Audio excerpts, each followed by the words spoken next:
Yo, Shalom blessed people. Balik lagi bersama dengan gue Unedo Tesalonika Gultom. Dan lo tentunya lagi mendengarkan atau lagi menonton Christian Daily Channel. Masih dengan program atau konten Daily Bread. So di awal video ini gue mau minta maaf dulu sama blessed people. Karena udah berapa hari ya? Ada kali hampir 1 minggu ya Christian Daily Channel tidak memposting video. Karena kebetulan gue lagi ada kesibukan yang lain yang benar-benar menyita waktu dan tenaga. Jadi gue minta maaf banget ya buat blessed people semuanya. Tapi ya udah, urusan itu udah selesai. So gue hadir lagi di sini. Christian Daily Channel hadir lagi di sini untuk sharing tentang kebenaran firman Tuhan kepada blessed people semuanya. Nah, karena udah beberapa hari gue nggak menyapa blessed people, gue mau nyapa dulu ya buat blessed people semuanya. Ini apa kabar blessed people ya? Semoga kabar lo baik-baik aja, selalu sehat walafiat, penuh dengan semangat, dan tentunya semakin cinta akan Tuhan. Dan masih dengan tema di bulan September 2021, yaitu The Final Crops, gereja yang siap menuai pada akhir zaman. Di mana pembahasan pada video kali ini, yaitu berkaitan dengan penyertaan tangan Tuhan. Ya, tema hari ini tentunya ada kaitannya dengan tema bulanan ya. Dimana kalau kita mau menjadi seorang penuai, maka hal yang pertama dan yang paling utama yang kita perlukan adalah penyertaan tangan Tuhan. Ya kembali karena memang tentang penuaian ini bukanlah proyek kita manusia. Bukan proyek dari dunia ini, melainkan proyeknya Tuhan atau proyek surgawi. Jadi artinya nggak bakal pernah bisa lepas dari yang namanya penyertaan tangan Tuhan. Yang menjadi salah satu bukti bahwa penyertaan Tuhan itu dibutuhkan dalam hal penuaian, kita bisa melihat dalam ayat pembacaan yang berikut ini. Diambil dari Kisah Para Rasul pasal yang 11 ayat 19 sampai 21. Firman Tuhan berkata, "Sementara itu banyak saudara-saudara telah tersebar karena penganiayaan yang timbul sesudah Stefanus dihukum mati. Mereka tersebar sampai ke Fenisia, Siprus dan Antioquia. Namun mereka memberitakan Injil kepada orang Yahudi saja.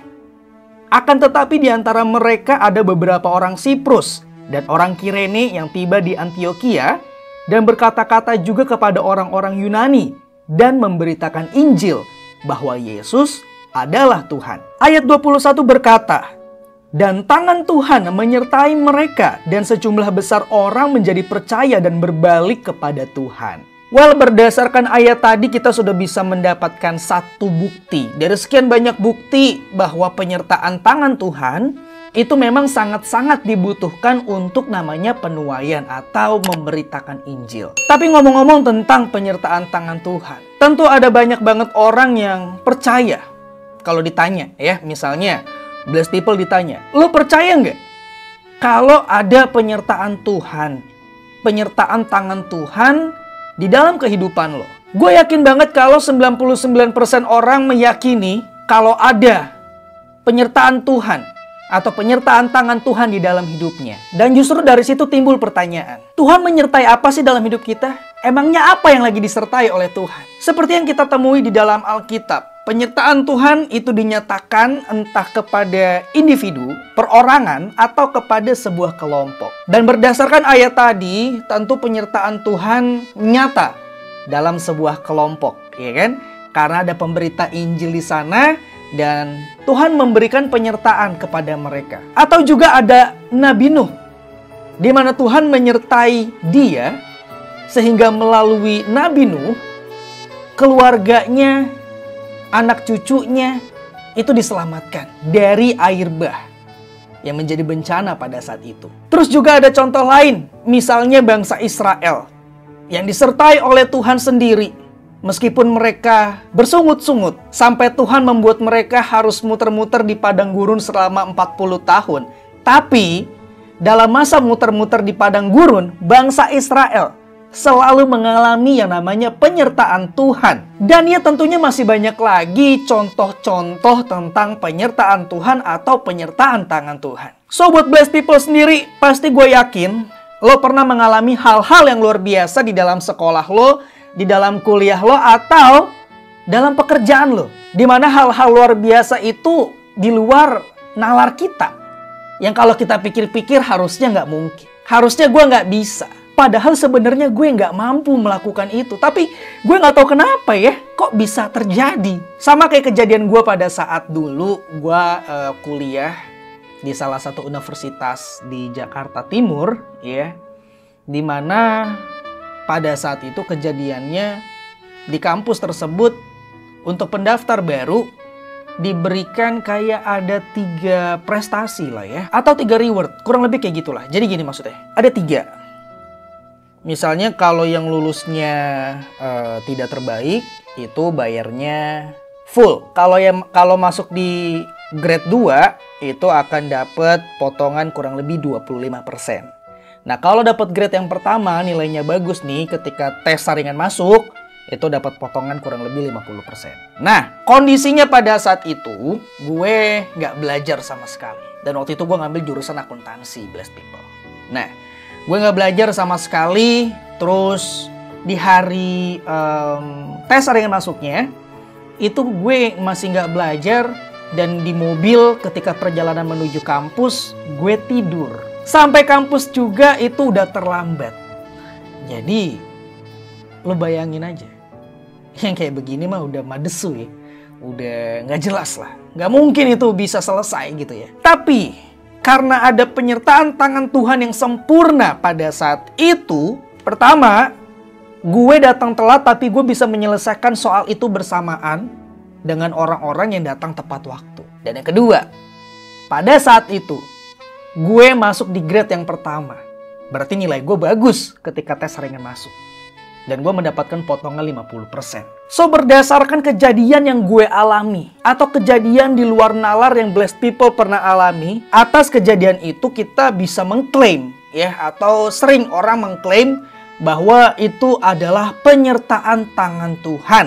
Iya apa enggak? Nah, kita balik lagi ke pertanyaan awal. Tuhan menyertai apa dalam hidup kita? Atau apa sih yang sedang Tuhan sertai? Satu hal yang paling pasti, blessed people, bahwa Tuhan Yesus melakukan segala sesuatunya untuk mendemonstrasikan kuasanya kepada manusia. Dan dengan mendemonstrasikan kuasanya kepada kita, tentu Tuhan atau Yesus ini berharap supaya kita sebagai manusia bisa percaya kepadanya. Setelah percaya kemudian mengakui Dia, mengakui Yesus sebagai Tuhan dan Juru Selamat dalam hidup kita. Hal-hal baik yang terjadi kepada kita, di mana posisinya kita ini adalah sebagai alat. Berarti hal-hal baik itu merupakan bonus, blessed people. Jadi itu bukanlah hal yang utama. Artinya, nggak ada satu orang pun di antara kita yang berhak mempertanyakan keberadaan Tuhan, meragukan penyertaan Tuhan, hanya atas dasar karena kita mengalami satu hal yang nggak enak.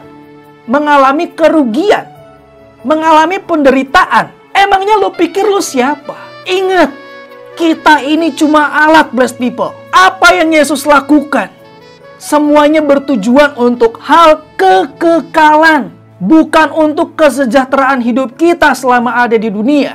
Jangan pernah bandingkan tujuan Bapa yang bersifat kekekalan dengan tujuan kita yang bersifat sementara atau fana. Karena blessed people dan gue ditebus dengan darah yang mahal. Bukan supaya kita memiliki kehidupan yang penuh dengan kelimpahan secara materi.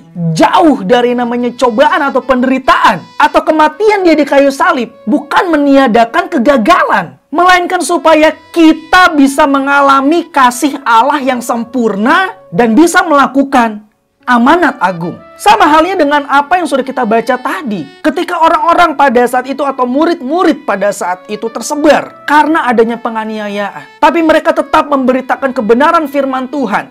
Maka di ayat yang ke-21 dikatakan, dan tangan Tuhan menyertai mereka, dan sejumlah orang banyak menjadi percaya dan berbalik kepada Tuhan.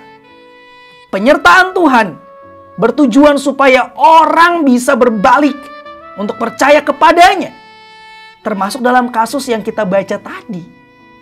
Bukan dikatakan karena penyertaan tangan Tuhan, para pemberita Injil pada saat itu mengalami kekayaan, mengalami kelimpahan secara materi, mereka tidak kekurangan untuk makan dan minum, selalu punya baju baru dan lain sebagainya macamnya. Tujuan Tuhan menyertai setiap kita bukan untuk kesejahteraan kita di dunia, melainkan supaya orang bisa percaya dalam hati mereka dan mengaku bahwa Yesus adalah Tuhan dan Juru Selamat untuk mereka. Dan berkaitan dengan kesejahteraan, berkaitan dengan hal-hal baik, itu hanyalah bonus yang akan terjadi kepada kita sebagai alat. So blessed people, siapapun lo yang lagi nonton video ini, yuk sama-sama kita perbaiki mindset kita.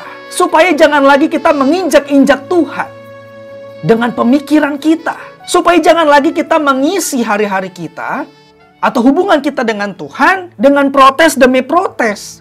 Karena ada banyak hal yang gak enak terjadi dalam hidup kita. Kolose 3 ayat 23 berkata, apapun juga yang kamu perbuat, perbuatlah dengan segenap hatimu, seperti untuk Tuhan dan bukan untuk manusia. So kalau kita lagi sekolah, alasan kenapa kita harus belajar, alasan kenapa kita nggak boleh bolos, nggak boleh nyontek, itu bukan supaya otak kita jadi cerdas. So yang menjadi reason untuk kita rajin belajar, yang menjadi reason untuk kita rajin berkuliah, yang menjadi reason untuk kita disiplin dalam bekerja, itu bukan supaya hal-hal baik terjadi dalam hidup kita, melainkan supaya nama Tuhan yang dipermuliakan atas atau melalui hidup kita. Sehingga kalau kita melakukan prinsip itu, kita nggak bakal mengalami namanya kekecewaan. Sehingga kalau kita melakukan seperti yang tertulis dalam Kolose 3 ayat 23, sekalipun atasan kita nggak adil sama kita nggak bakal ngerasa kecewa. Sehingga ketika kita melakukan Kolose 3 ayat 23 dalam perkuliahan kita, dalam sekolah kita